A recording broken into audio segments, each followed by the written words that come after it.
Est-ce que vous avez un dessin préféré? Un dessin, un artiste ou... Alors j'ai des goûts très larges. Moi je pratique autant la bande dessinée que la peinture, que le graffiti, que l'illustration. Donc j'ai des influences qui vont de la Renaissance jusqu'au graffiti. Donc j'ai rien de préféré. Tout m'intéresse. L'inspiration dans votre art? Alors, comme je disais, mon art, il est très large. Donc, je m'inspire de tout ce que je vois, je m'inspire de tous les dessinateurs qui vont me plaire, les peintres. Mais j'ai pas une influence particulière. C'est le fait de travailler ensemble peut me donner envie de travailler le visage après, par exemple. Parce que j'ai vu une série de visages. Ou de me balader au marché, ça me donnait envie de travailler la couleur. Donc, ou de lire un livre avec des artistes, ça me donnait envie de travailler comme les artistes. Donc, les inspirations, elles sont dans la vie, quoi. C'est la vie, l'inspiration.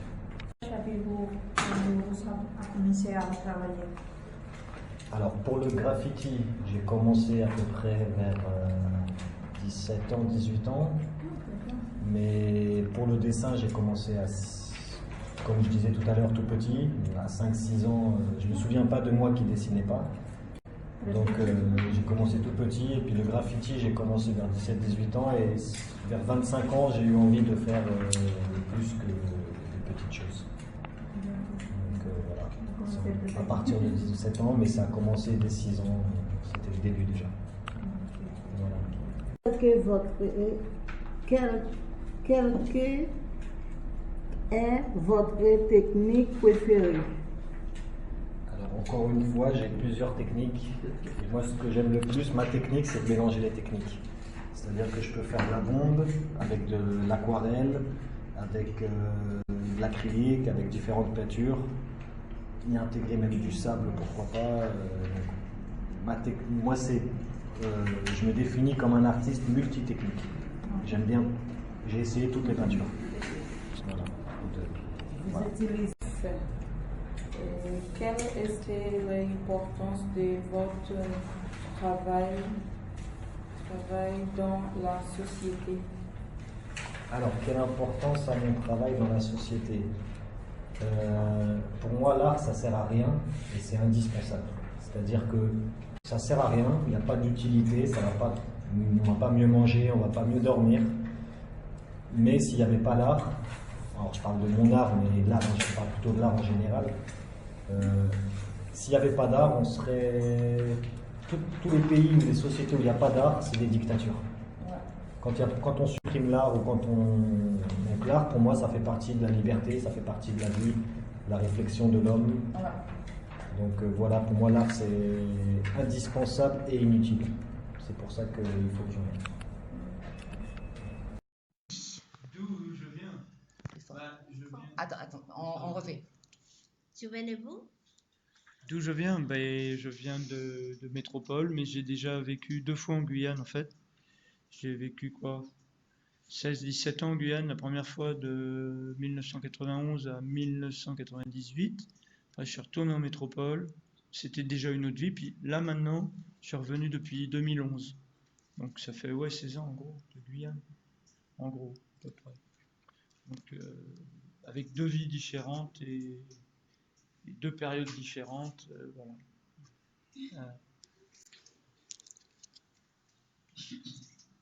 C'est bon? Quelle est votre profession ou est-ce que vous avez d'autres professions à part celle-là? Et oui, j'enseigne et je suis enseignant, il faut bien vivre quand même pour. Bah oui, donc j'enseigne en collège. Je suis prof d'art plastique en collège, voilà. Collège Nonon, là au centre-ville. Donc voilà. Comment s'appelle l'école? Nonon, le collège Eugène Nonon, là, qui est avenue Léopold Eder. Oui, c'est là-bas. Tu connais rien? Et quel âge avez-vous? Quel âge j'ai? Je vais bientôt avoir 54. Ah oui, je suis de 1965. Je suis vieux quand même. Et quel est votre nom d'artiste? Ben, j'ai deux noms d'artistes. Parce que j'ai deux productions. J'en ai un, c'est Morcar mon jouet, ça fait un peu. C'est ça, c'est parce que c'est les lettres de mon nom, c'est un anagramme. C'est-à-dire toutes les lettres, mais toutes dans l'autre sens. Et puis il y en a un autre où j'ai mis Jean-Marc Moreau, c'est mon vrai nom. Et j'ai rajouté le nom de ma mère, ça fait Moreau Samier. Hein. Donc pour distinguer les deux productions qui sont tout à fait différentes. Quel message voulez-vous faire passer, monsieur, avec votre travail? Le message, ben disons que l'avantage de l'art urbain, de l'art du street art en général, c'est quand même que ça s'adresse à tout le monde. C'est dans la rue.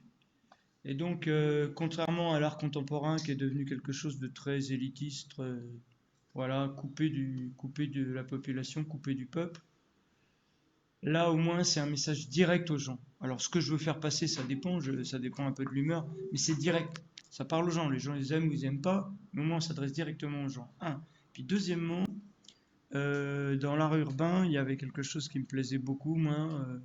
Déjà, dans les années 80, parce que moi j'ai été étudiant dans les années 80 dans une école d'art en France, et à l'époque, déjà, ça s'appelait pas street art, il y avait déjà des gens qui faisaient des choses. Et c'était le côté gratuit, contrairement à l'art contemporain, qui est quelque chose où c'est juste de la spéculation financière, ou des choses comme ça. Là, c'est un côté qui s'adresse à tout le monde, et est gratuit pour tout le monde. Et j'aime bien ce côté. C'est un peu l'antidote à un art qui est devenu relié à quelque chose de purement financier, et qui est coupé de la réalité un petit peu de tout le monde, quoi. Alors attention, à quel moment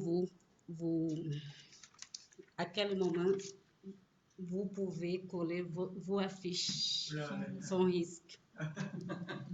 Alors sans risque, déjà pas le week-end parce qu'il y a trop de gens dans les rues. Pas le week-end, non. En semaine, mais ça devient difficile parce que avant, quand je passais une petite nuit, le lendemain ça allait, mais maintenant, je commence à fatiguer un peu. C'est l'âge, je vieillis un peu, alors j'ai un peu du mal maintenant.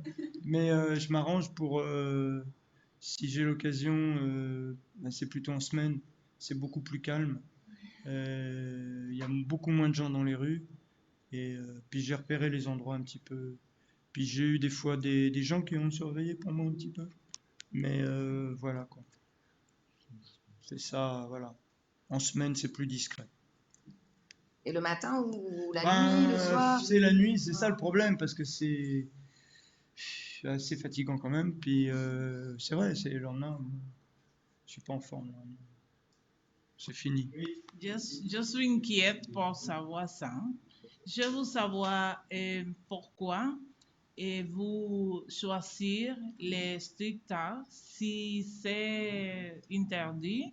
Je pense que c'est dangereux pour vous si la police t'attrape. Et je veux savoir qu'est-ce que vous expérimentez, les sentiments, je ne sais pas comment dire. Exprimer? Oui. En fait, il y a deux choses. D'abord, c'est vrai que le côté un peu risque, le côté un peu adrénaline comme ça, moi j'aime bien. Le côté que j'aime bien comme ça, j'ai toujours aimé un petit peu comme ça, voilà. Et puis, deuxièmement, ben, quand je fais quelque chose comme ça de l'ordre du street art, c'est parce que j'ai envie de le dire. Et faut que ça sorte. Donc, faut que je le dise d'une manière ou d'une autre. Donc, j'ai choisi ce moyen-là. Qui est un moyen qui permet quand même. Alors j'ai une technique qui me permet d'être assez discret. J'ai un sac, je marche. Dès que je vois une voiture, je marche, je m'arrête, je regarde mon portable. Enfin, j'ai l'air de quelqu'un qui passe comme ça dans la rue. Et puis je fais vite. Alors je suis là, je prends mon truc, tac, tac, tac, hop, hop, je marche. Décider, voilà, essaye de faire vite un petit peu. Puis de regarder. Alors évidemment, il y a des risques, oui, il y a des risques. Mais bon. Et c'est longtemps que vous faites ça? Non, ça fait pas très longtemps. Là, je veux pas dire de bêtises. La première fois que je l'ai fait, c'était en 2016. Première série qui s'appelait Freaky People. Et j'avais fait comme ça, je dis tiens, je pourrais faire un affichage dans la rue avec ces silhouettes, voilà, pour être marrant. Puis après, il y a eu une tonalité un peu plus politique progressivement. Et bon, bah maintenant, voilà. Je sais pas si ça va continuer, si ça va s'arrêter, je sais pas à vrai dire. C'est qu'à un moment donné, mon expression, elle a basculé vers ça. Mais ça fait pas longtemps. Ça fait que finalement 3 ans en gros.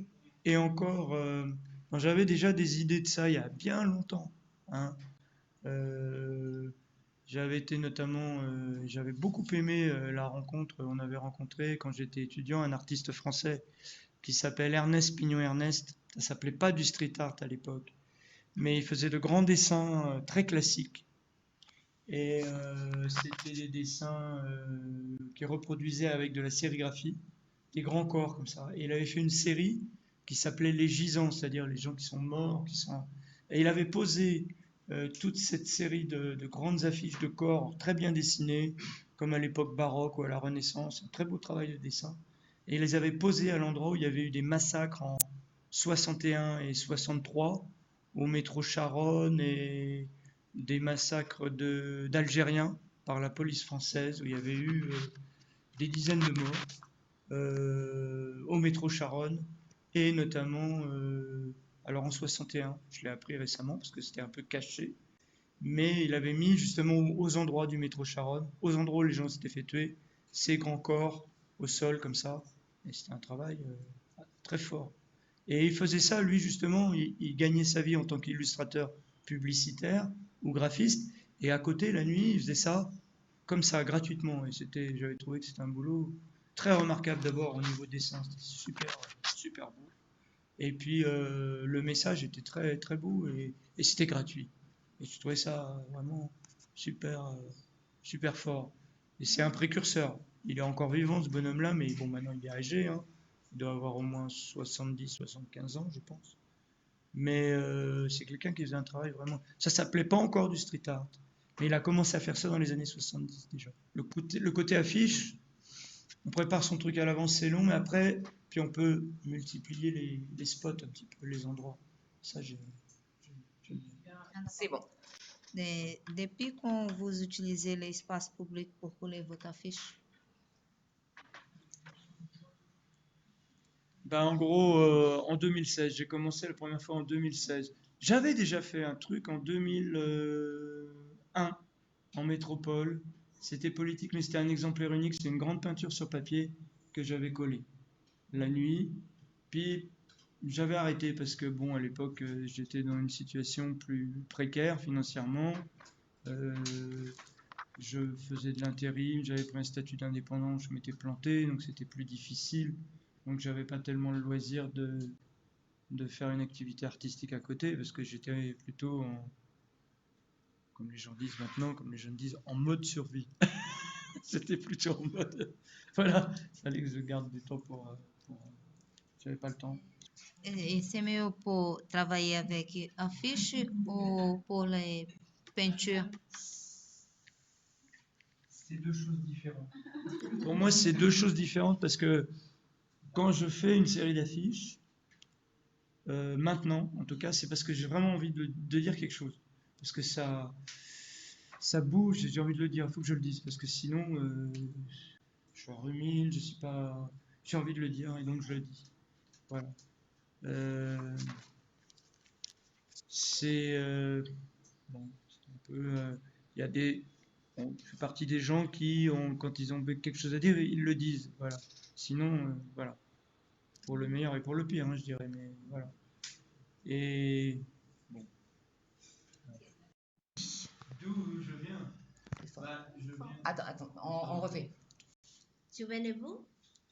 D'où je viens? Ben, je viens de métropole, mais j'ai déjà vécu 2 fois en Guyane en fait. J'ai vécu quoi? 16-17 ans en Guyane, la première fois de 1991 à 1998. Après, je suis retourné en métropole. C'était déjà une autre vie. Puis là maintenant, je suis revenu depuis 2011. Donc ça fait 16 ans en gros de Guyane. En gros, à peu près.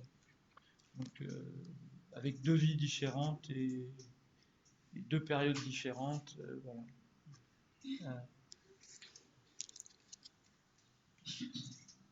C'est bon? Quelle est votre profession ou est-ce que vous avez d'autres professions à part celle-là? Et oui, j'enseigne, et je suis enseignant, il faut bien vivre quand même pour... Bah oui, donc j'enseigne en collège. Je suis prof d'art plastique en collège, voilà. Collège Nonon, là au centre-ville. Donc voilà. Comment s'appelle l'école? Nonon, le collège Eugène Nonon, là, qui est avenue Léopold Eder. Oui, c'est là-bas. Là. Tu connais Ariane? Et quel âge avez-vous? Ah, quel âge j'ai? Je vais bientôt avoir 54. Ah oui, je suis de 1965. Je suis vieux quand même. Et quel est votre nom d'artiste? Ben, j'ai deux noms d'artistes. Parce que j'ai deux productions. J'en ai un, c'est Mon cœur, mon jouet. Ça fait un peu... C'est ça, c'est parce que c'est les lettres de mon nom, c'est un anagramme. C'est-à-dire toutes les lettres, mais toutes dans l'autre sens. Et puis il y en a un autre où j'ai mis Jean-Marc Moreau, c'est mon vrai nom. Et j'ai rajouté le nom de ma mère, ça fait Moreau Samier. Hein. Donc pour distinguer les deux productions qui sont tout à fait différentes. Quel message voulez-vous faire passer, monsieur, avec votre travail? Le message, ben disons que l'avantage de l'art urbain, de l'art du street art en général, c'est quand même que ça s'adresse à tout le monde. C'est dans la rue. Et donc, contrairement à l'art contemporain qui est devenu quelque chose de très élitiste, voilà, coupé de la population, coupé du peuple, là au moins c'est un message direct aux gens. Alors ce que je veux faire passer, ça dépend un peu de l'humeur, mais c'est direct. Ça parle aux gens. Les gens les aiment ou ils n'aiment pas, mais au moins on s'adresse directement aux gens. Un. Puis deuxièmement, dans l'art urbain, il y avait quelque chose qui me plaisait beaucoup, moi. Déjà, dans les années 80, parce que moi j'ai été étudiant dans les années 80 dans une école d'art en France, et à l'époque déjà, ça s'appelait pas street art, il y avait déjà des gens qui faisaient des choses. Et c'est le côté gratuit, contrairement à l'art contemporain, qui est quelque chose où c'est juste de la spéculation financière, ou des choses comme ça. Là, c'est un côté qui s'adresse à tout le monde, et gratuit pour tout le monde. Et ça, j'aime bien ce côté. C'est un peu l'antidote à un art qui est devenu relié à quelque chose de purement financier et qui est coupé de la réalité un petit peu de tout le monde, quoi. Alors attention, à quel moment vous pouvez coller vos affiches sans risque? Alors sans risque, déjà pas le week-end parce qu'il y a trop de gens dans les rues. Pas le week-end, non. En semaine, mais ça devient difficile parce que avant, quand je passais une petite nuit, le lendemain ça allait, mais maintenant je commence à fatiguer un peu.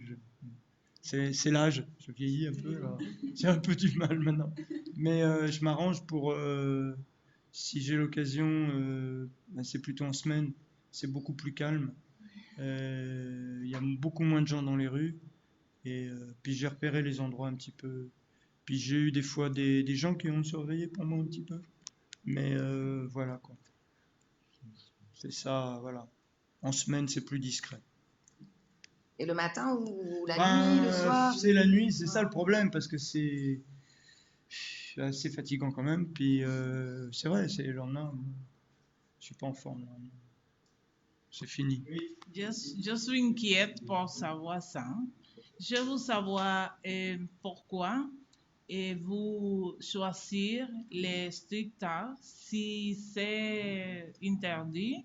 Je pense que c'est dangereux pour vous si la police t'attrape.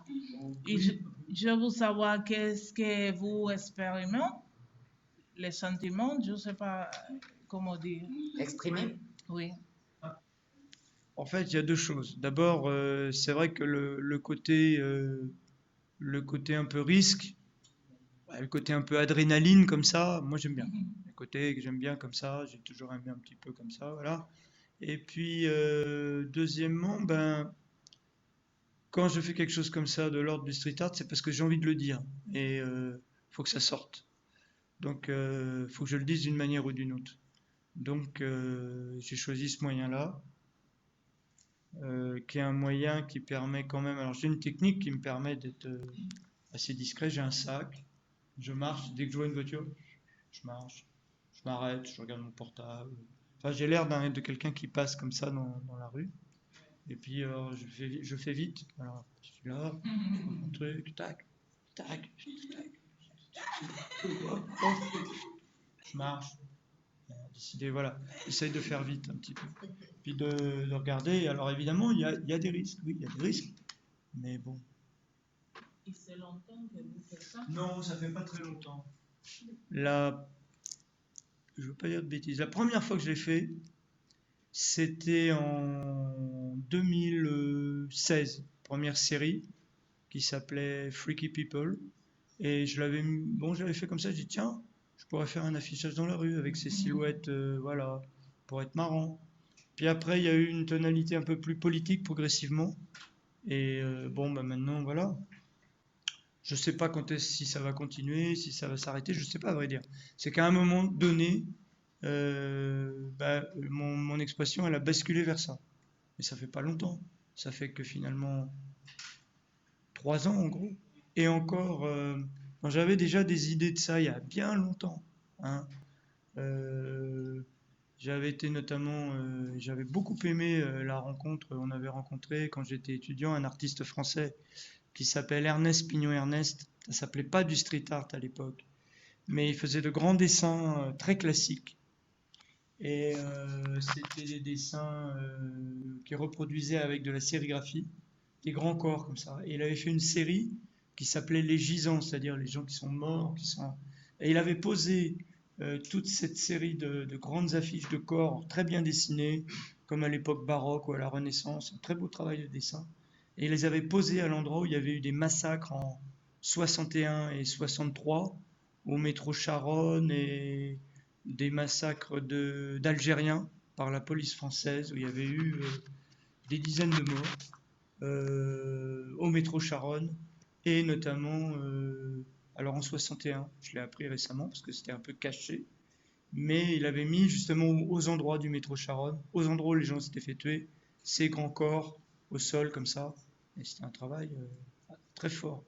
Et il faisait ça, lui justement, il gagnait sa vie en tant qu'illustrateur publicitaire ou graphiste, et à côté, la nuit, il faisait ça comme ça, gratuitement, et j'avais trouvé que c'était un boulot très remarquable d'abord au niveau dessin, c'était super, super beau. Et puis le message était très, très beau, et c'était gratuit. Et je trouvais ça vraiment super, super fort. Et c'est un précurseur. Il est encore vivant, ce bonhomme-là, mais bon, maintenant il est âgé, hein. Il doit avoir au moins 70, 75 ans, je pense. Mais c'est quelqu'un qui faisait un travail vraiment... Ça s'appelait pas encore du street art, mais il a commencé à faire ça dans les années 70 déjà. Le côté affiche, on prépare son truc à l'avance, c'est long, mais après, puis on peut multiplier les spots un petit peu, les endroits. Ça, j'aime bien. C'est bon.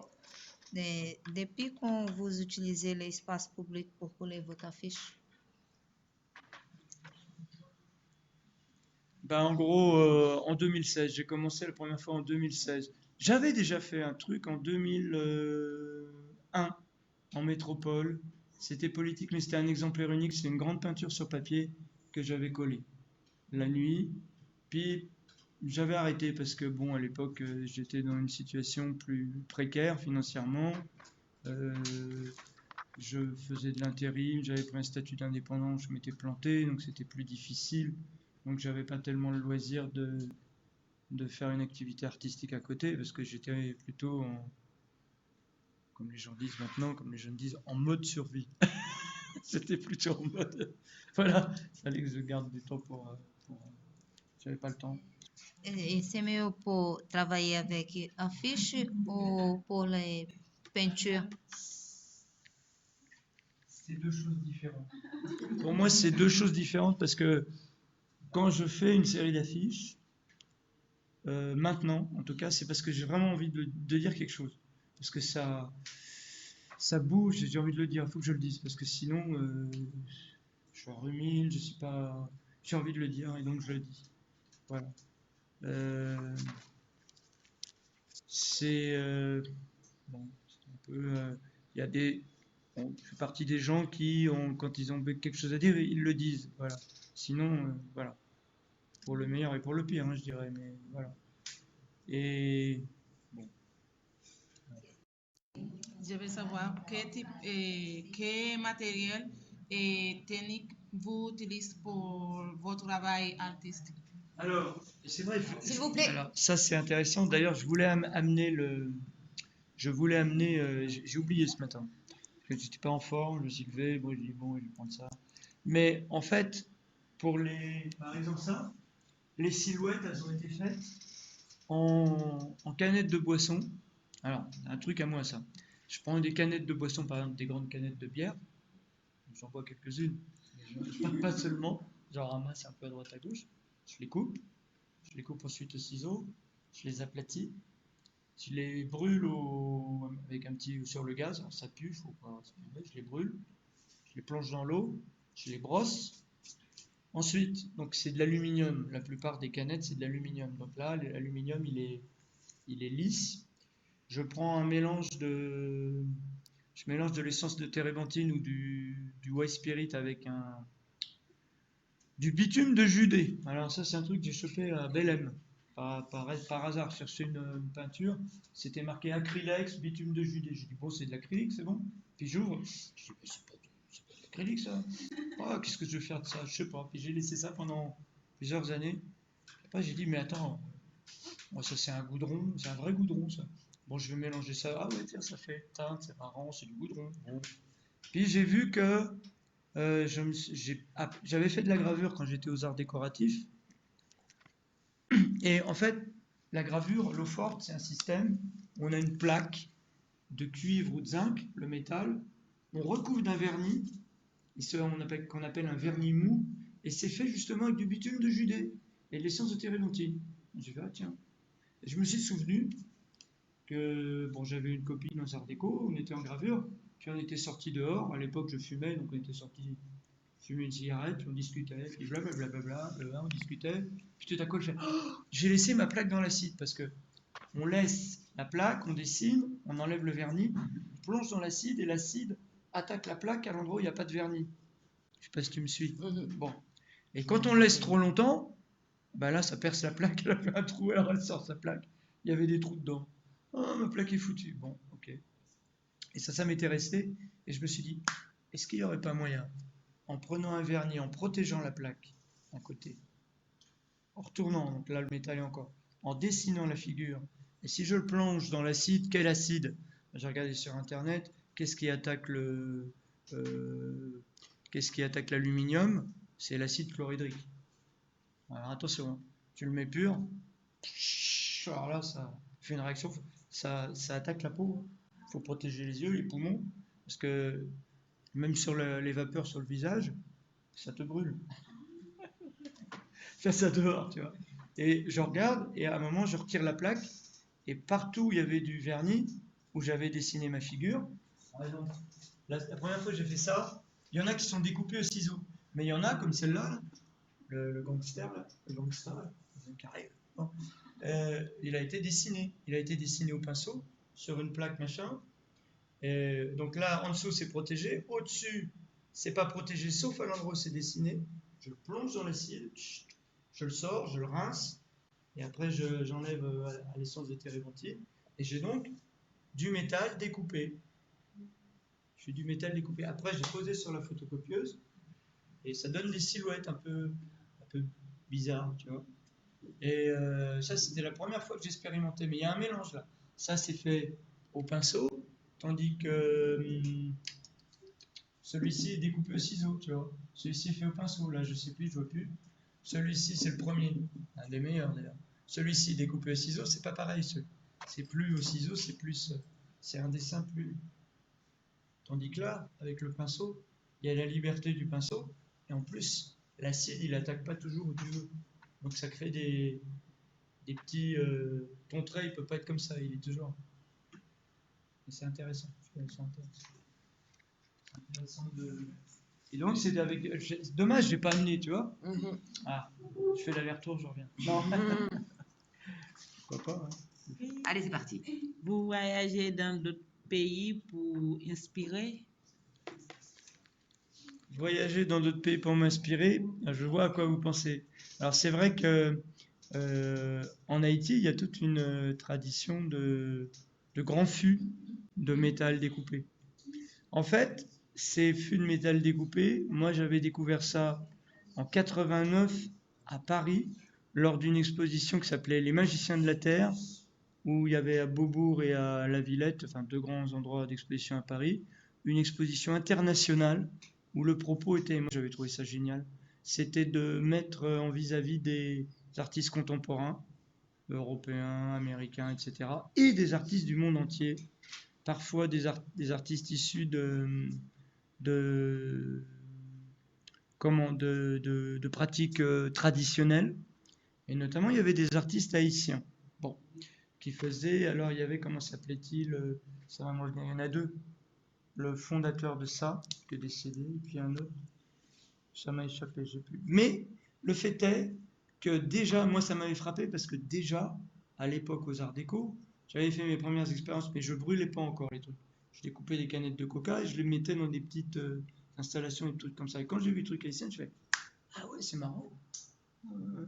Et voilà. Mais je dirais pas qu'il y a une inspiration directe, c'est un peu le même. En Haïti, on prend les grands, je sais pas si vous avez déjà vu ça, on prend les gros fûts de 100 litres là. On les ouvre. Alors au burin, je pense, ils les ouvrent, c'est dangereux. Une fois j'en ai ouvert un, j'ai toujours les cicatrices encore. Bon. Et après, ils mettent à plat et ils utilisent le métal, ils découpent le métal pour faire des grandes figures sculptées avec plein de. Enfin, découpées, enfin, intéressant. Et c'est vrai que ça peut rappeler un peu ça. Peu importe que tu trouves comme ça, tu peux trouver dans la musique, comme quand j'étais plus jeune, nous en Europe, c'était le mouvement punk, c'était ça. Le mec, bon voilà. Bon, c'est ça, c'est un peu la même énergie si tu veux. Et dans le street art, tu retrouvais ça. Alors avec le côté Ernest Pignon Ernest, en plus le côté très dessiné, moi j'ai toujours aimé le dessin. Toujours aimé le dessin. Et donc Ernest Pignon Ernest était un excellent dessinateur. Donc ça, je trouvais beau, il y avait la force politique, la gratuité et la qualité du dessin. C'est un beau travail, je trouvais. De lui, la véritable. Voilà. J'avais pensé à détourner, mais je l'ai jamais fait parce que je me suis dit, la municipalité, c'est une chose, la police, c'en est une. Mais si je m'attaque à des affiches publicitaires, comme ça se faisait dans le métro en France, à Paris, dans les années 80, il y avait encore moyen d'aller dans le métro, il n'y avait pas toutes les caméras partout, les gens se faisaient enfermer dans le métro, j'avais des copains qui faisaient ça. Et puis, les affiches publicitaires, il modifiait. La fille qui était là, qui vendait du dentifrice, il disait c'est pas possible. Sur les affiches publicitaires directement. C'est marrant. Moi, je me suis toujours dit, il faudrait pouvoir faire des 4x3, des grandes affiches publicitaires, et venir les coller nuit. Mais c'est compliqué. Il faut faire les 4x3, les tirer, et aller les coller. Puis après, pas se faire choper. Parce que là, à mon avis, l'amende, c'est. Là, tu te retrouves avec une amende, tu passes au tribunal, et tu te retrouves avec 15 000 € d'amende, tu vois dessus. Non, non. Mais j'aimerais bien. Dans l'absolu, j'aimerais bien. Tu vois, ça fait longtemps que j'ai cette idée. Mais je l'ai jamais fait. Pas rien non plus. Hein. Ouais, c'est lui qui fait ça. Ah, tu vois, donc ça va vite. Hein. Quelle est votre inspiration artiste préférée? Si tu veux, il y a des artistes qui font pas partie du street art qui m'ont inspiré, moi.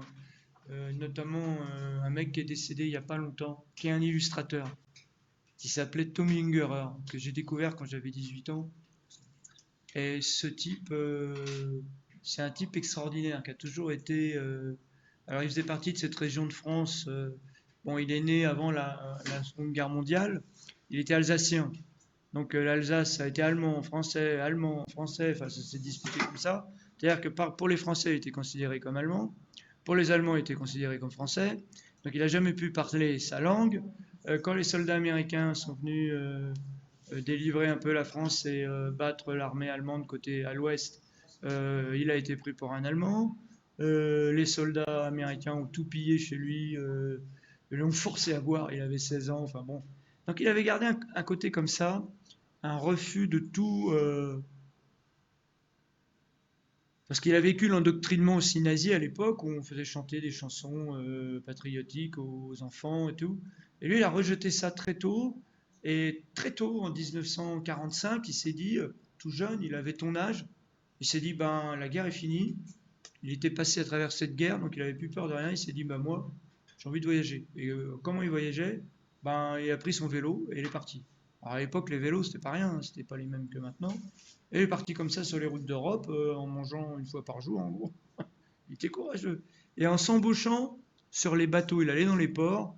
Et puis, il allait dans les ports, par exemple en Allemagne, en France, et se faisait embaucher en tant que marin, et puis il voyageait comme ça.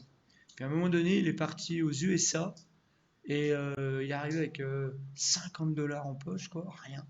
Et il a dessiné beaucoup, il a eu de la chance, il est tombé sur quelqu'un qui a une maison d'édition qui l'a publié tout de suite, et il a fait beaucoup de dessins politiques avec une liberté de style extraordinaire. C'est quelqu'un de libre qui s'était fait virer des Arts Déco de Strasbourg parce que pour indiscipline, ouais, il était comme ça, mais il avait une liberté dans son... Et il est connu, il a fait beaucoup d'affiches engagé contre la guerre du Vietnam. Il s'est fait virer des USA à cause de ça. Et il avait été fiché, il avait une fiche. Et c'est des personnages comme ça, avec un... Et son répertoire, ça allait du livre pour enfants, à la caricature, au reportage, au dessin politique, au dessin érotique, ça allait, et avec une liberté extraordinaire. Et Tommy Ungerer, pour moi, ça a toujours été un type extraordinaire. Il est mort en début d'année, je crois, au mois de février, un truc comme ça. Et c'était un type extraordinaire. Est-ce que la situation est difficile pour vous? Non, ma situation n'est pas difficile dans la mesure où, si tu veux, maintenant, j'ai connu, moi, par exemple, 2 Guyanes. Hein. J'ai connu la Guyane où je faisais des chantiers, où c'était pas pareil. Et maintenant, je suis enseignant, je suis titulaire, je suis beaucoup plus tranquille, tu comprends? J'ai pas le couteau financier qui est là. À partir du 15 du mois, tu dis, mince, comment je vais finir mon mois? Tu bricoles, Non, j'ai plus ça. Donc c'est quand même... Oui, non, moi ça va, je suis quand même... je suis pas... Voilà. Je suis pas malheureux, tu vois. Il faut bien prendre conscience quand même. Tu vois, dans le monde ou à Cayenne, tu vois, il y a plein de gens qui galèrent quand même. Et voilà, donc non, ça va, c'est pas difficile pour moi. Sauf que je me fais choper puis mettre en prison. Alors là, moi j'ai une question. Est-ce que tu as déjà eu du coup des problèmes de cet ordre-là? Est-ce que tu as déjà eu la police sur tes traces, tout ça? Non, alors non. Par contre, alors, il y a beaucoup de patrouilles de police la nuit. Attention, hein. Il y a la BAC, il y a la police municipale, il y a la police normale, et il y a la gendarmerie. Et ça tourne, hein. Attention. Ouais. Et il y en a, hein. Et ça tourne beaucoup. Il y a des caméras aussi. Là-bas, il y a des caméras. Eh oui, il y a des caméras, il y a beaucoup de choses. Donc, je me méfie quand même. Après, au début, je ne mettais pas sur Facebook. Après, j'ai dit, mince. Pour le moment, j'ai pris le parti de ne pas me cacher les publications. Une fois quand même, quelqu'un s'intéressait, un gars de la gendarmerie que je connaissais ou du judo. Je fais encore un peu de judo, enfin maintenant je suis un peu cassé, je ne peux plus tellement, mais il s'intéressait un peu de trop près à mon Facebook. Et le gars, j'ai dit, toi je te sens pas, toi. Et je l'ai bloqué de manière à ce qu'il ne voit plus du tout mes publications, parce qu'il s'intéressait d'un peu trop près. Et j'ai dit, oh, j'aime pas trop, tu vois. Non, mais voilà. Parce que, bon, alors ça c'est mon opinion. Maintenant c'est une opinion à moi, hein. Je veux dire, moi je pense que en France, les libertés fichent le camp, comme on dit, c'est-à-dire partent petit à petit. Et ça, pas qu'en France, mais on le voit. Je crois que les libertés partent, oui. Et on n'en est pas encore, j'en suis pas encore à me cacher comme ça, mais il faut quand même avoir ça à l'esprit. Hein.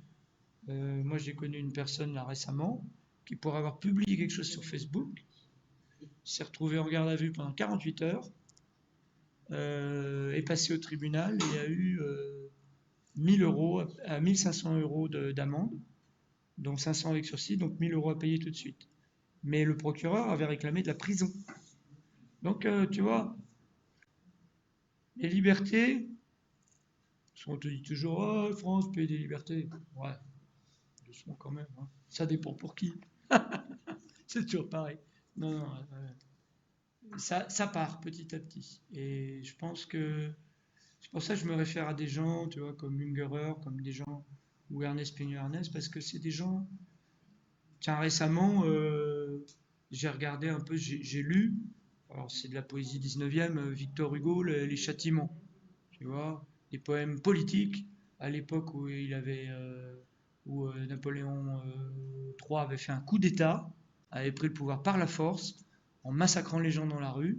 Il y a eu 300 morts, et pendant 15 ans, 20 ans, Victor Hugo, il écrit des poèmes rageurs contre Napoléon III, il est en exil. À un moment, Napoléon III dit, bon, allez, c'est fini, maintenant vous pouvez rentrer. Il dit, non, je rentrerai pas. Tant que ce mec-là sera pas au pouvoir, je rentrerai pas. Et c'est ce modèle-là que je trouve... Enfin, ce côté...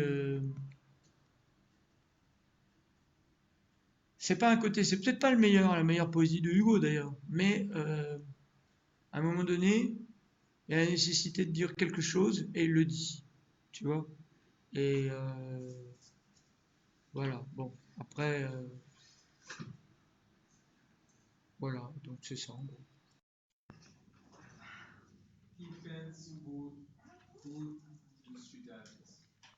Que pensez-vous du street art?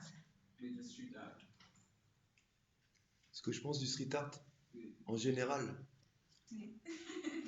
je trouve que c'est un bon moyen. C'est bien que l'art puisse investir la rue et que ça, enfin, qu'on puisse voir de l'art dans la rue, qu'on ne soit pas obligé d'aller dans une galerie fermée avec des tableaux chers.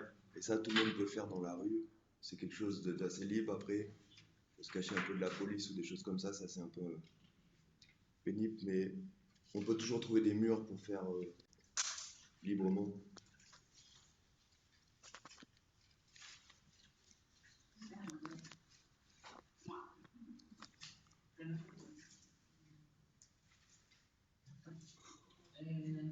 Bonjour. Quelle est votre profession? Alors, moi je suis professeur de dessin technique. Je travaille à Michotte en ville. Et vous, c'est lequel artiste qui inspirez-vous pour m'inspirer? Oui. J'ai pas un artiste particulier pour m'inspirer. Et je connais pas beaucoup de noms d'artistes à part 2-3 qui sont connus. Et dans le street art, on n'est pas forcément connu en tant qu'artiste, mais on regarde plein de choses qui se font sans savoir qui l'a fait forcément. Mais on trouve pas beaucoup de dessins de ça qui sont venus. Non. Bon, pour moi, c'est tout. Merci. Ok, merci. Quel message voulez-vous passer? Quel message? Oh, il y a plein de messages. Il n'y a pas qu'un message, mais un message. Dans le street art, ça peut être pour faire sourire les gens, pour faire réfléchir, ou juste pour faire joli. Il y a plusieurs choses. Et après, dans les messages, il y a beaucoup de choses à dire à l'heure actuelle. Voilà, de l'envie, du moment. Vous pouvez me donner un exemple de un ou deux dessins que vous avez fait, que vous avez voulu véhiculer tel message? J'ai pas beaucoup dans la rue, mais j'ai un qui est vers Rémire-Montjoly. Il y a une petite école maternelle et j'avais fait un portrait de Einstein avec une phrase qui dit qu'un élève, c'est pas quelque chose qu'on remplit, il faut qu'il apprenne des choses, mais c'est comme une torche qu'on allume parce qu'il doit brûler tout seul après et faire sa propre lumière. Et j'ai fait ça à la veille de la rentrée scolaire. Quel âge avez-vous? Ouais, j'ai 39 ans. D'où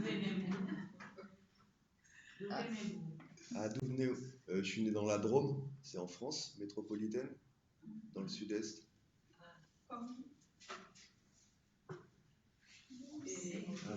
Quelle est votre expression artístique préférée?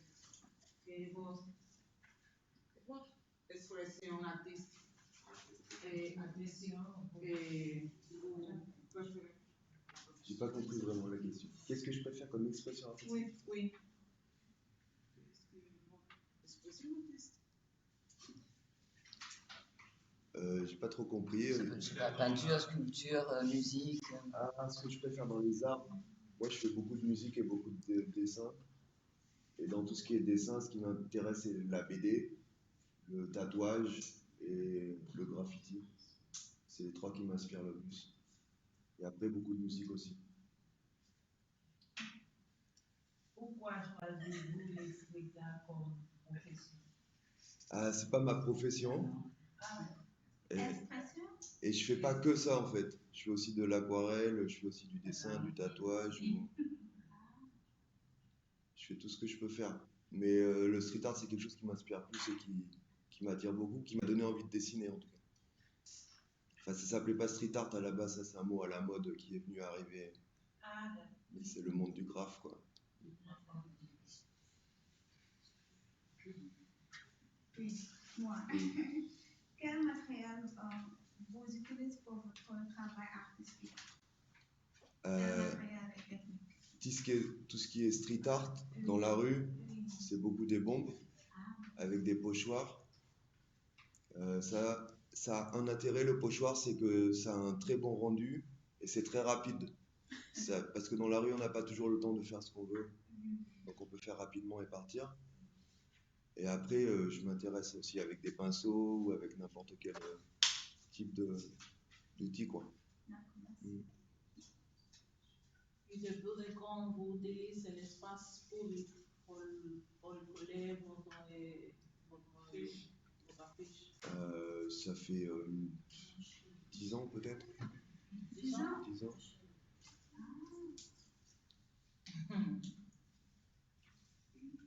Comme ça, c'est déjà, vous les appliquez la police comme ça.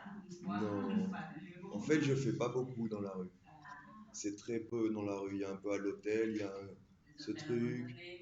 Ouais, mais il n'y a pas beaucoup. Je fais surtout chez moi pour pas avoir de problème parce que je préfère prendre le temps, faire des choses que j'aime, sans prendre de risques, me faire embêter par des bleus.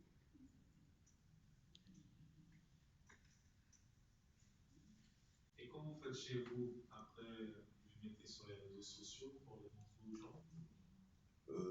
Mes amis, j'ai un Facebook pour ça. Après, j'ai pas de blog ou de site internet pour diffuser ça. Après, je fais des expositions pour diffuser beaucoup d'expos collectives avec d'autres artistes. Ouais. Qui sont pas forcément sur le street art d'ailleurs, sur tout style de tableau.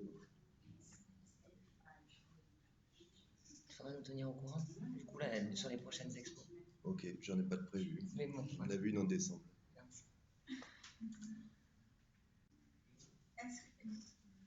Est-ce que vous voyagez dans d'autres pays pour vous inspirer?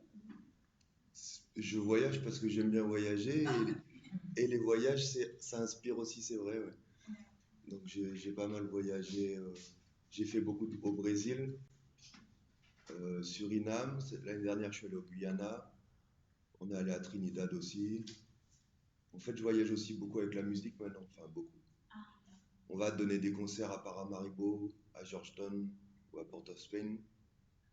Et après, dans mes voyages à moi, j'ai fait un petit peu Jamaïque, Colombie, Argentine, Brésil, par ici quoi. Merci beaucoup. Vous êtes musicien aussi alors? Oui. Une partie d'un groupe? On a 2 groupes de métal à Cayenne. Il y a un où je chante et l'autre où je fais la guitare. Je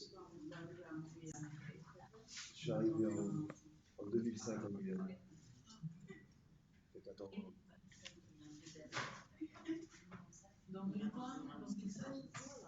Ah ben j'aime mieux, j'aime pas le froid en fait. C'est ça que j'aime pas. Ah non, le froid non. Même en été il fait froid je trouve.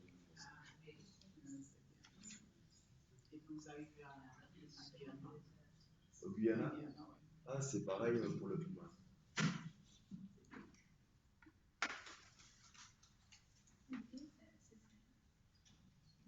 question? J'ai une petite question. Est-ce que vous fréquentez d'autres street artistes ou d'autres graffeurs? Oui, alors en ce moment, on est en train de monter un petit collectif. Mais c'est récent, on a juste eu 2-3 réunions. Parce qu'on a un projet de peindre tous les marchés de Cayenne. Justement pour avoir à la fois des subventions de l'ADA qui va payer les membres et à la fois l'autorisation de le faire. Notre partie, ça doit être sur le thème du marché, des légumes, on ne sait pas encore comment ça va se passer. Mais ça devrait commencer en septembre. Et là-dedans, on est 4.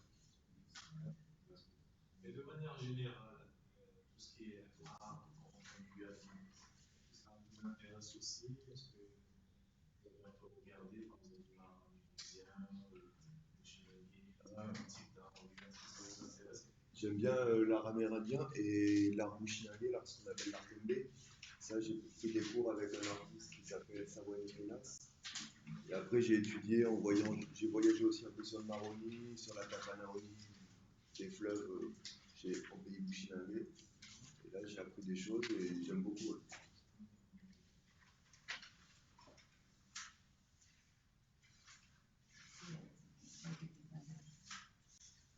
Ouais. Et est-ce qu'on peut voir du coup, bon, je la pose, hein, puisque est-ce qu'on peut voir votre travail dans d'autres villes finalement est-ce qu'il y a des traces sur d'autres murs qu'à l'hôtel désaffecté ici ou... Non, parce que j'ai commencé ici, en fait, je faisais pas avant. Ok. Et quand on voyage, on n'a pas de pompe sur nous. Ouais. J'ai plus ma guitare, je fais plus de la musique à l'extérieur. Que à ma maison et un peu autour de chez moi, mais c'est tout. Ok. Est-ce que vous avez d'autres questions? Ah. Normalement, le street artist, c'est pas tout. C'est légal. Légal politique. Le street art, c'est dans la rue. Et après, dans la rue, ça peut être légal ou ça peut être illégal. Parce que maintenant que ça s'appelle du street art et que c'est un peu récupéré, il y a les mairies qui vont donner l'argent pour peindre un mur, faire ça joli dans la ville. Mais en même temps, ils payent aussi la police. Il y a des polices spéciales anti-graffiti dans les villes, en France, pas à Cayenne, qui vont enlever toutes les œuvres des artistes et donner des amendes. Comme si politique, que nous payons pour l'autre monde mettait un message. C'est politicien. Non, ils peuvent pas récupérer les street artistes pour un politique, mais après ça arrive. Le plus grand, il s'appelle Obey. Tu connais Obey? T'as jamais vu le t-shirt Obey? Ouais. C'est comme une marque de t-shirt, mais en fait, ça, c'est un street artiste qui a fait un portrait de Obama. Il avait mis Hope dessous. Il est connu ce portrait. On voit Obama qui est comme ça, tout content, il écrit Hope. Ça, c'est lui qui a fait. On peut dire qu'il est un peu récupéré par la politique. Là. Et maintenant, il fait les Champs-Élysées, il fait de partout dans le monde, il est connu. Mais quand il a commencé, il allait en prison.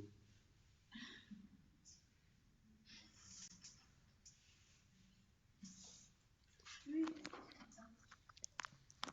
À quel moment vous pouvez coller vos affiches? Moi, je fais pas de collage. Ah oui, C'est pochoir. Pochoir. Les affiches, c'est une autre technique et ça existe. Il y en a qui font ça. Et à quel moment moi je fais? Oui. Si c'est interdit, c'est plus la nuit. Si c'est autorisé, c'est plus dans la journée. Et l'hôtel, c'est interdit, mais c'est caché. On peut faire ça la journée. C'est pas un problème. Et là, j'ai une petite question sur l'hôtel. En fait, vous étiez plusieurs à venir en même temps ou chacun vient et laisse sa trace parce qu'il y a énormément de choses en fait. En fait, moi, je suis pas allé depuis 2-3 ans peut-être. Ok. Donc ça fait très longtemps, je sais pas à quoi ça ressemble. Il y avait déjà pas mal de choses sur les murs. Il y avait quelque chose. Il y avait quelques petites choses. Et moi, je suis allé avec 2 artistes. Il y avait Sam, que tu connais, et Sonia, c'est sa copine. Ouais. Et Jean-Marc, je sais pas s'il est déjà venu avec nous, mais je crois pas. D'accord. Donc il y a leur travail aussi sur les murs. Ouais, ils ont des choses là. Super. Merci. Autre question? Oui. Je suis inquiète. Je veux savoir, pourquoi est-ce qu'elle fait là un vieux bâtiment. Parce que je pense que pour fait ça, l'importance, c'est ça, Laetitia? Important que la personne qui passe le voit. S'il fait la peinture dans un vieil bâtiment, je pense qu'il n'y a pas beaucoup de personnes qui vont passer le voit.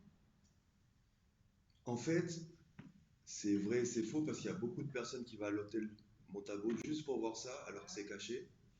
Mais c'est vrai que c'est pas à la vue du grand public.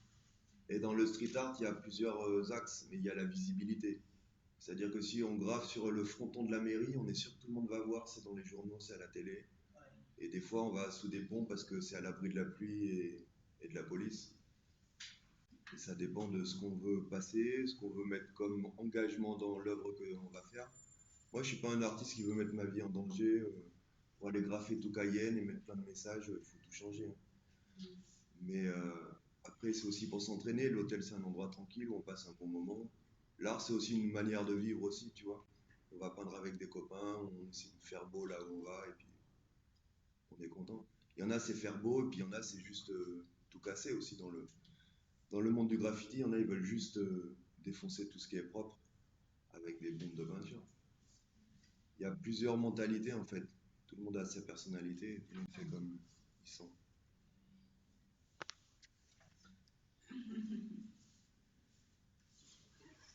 C'est tout pour vous? Super, attends, j'oublie pas d'enregistrer.